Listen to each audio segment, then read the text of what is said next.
না, এটা আমার ভালো লাগছে কারণ আমি আর রানা তো অলমোস্ট এভরিডে দেখা হয় না, মানে সো রানা ভাই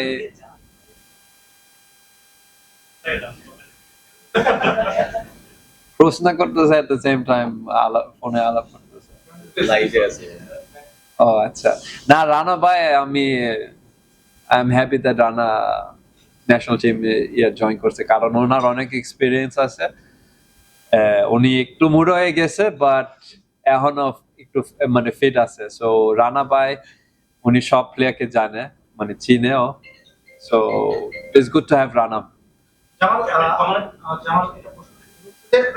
আমরা প্রায় সময় দেখি গত ম্যাচের লাস্ট ম্যাচের কথা বলি, সেখানেও দেখি যে কোচের বিভিন্ন প্র্যাকটিসের কারণে হচ্ছে আপনাকে শুরু একাদশে আমরা অনেক সময় দেখতে পাই।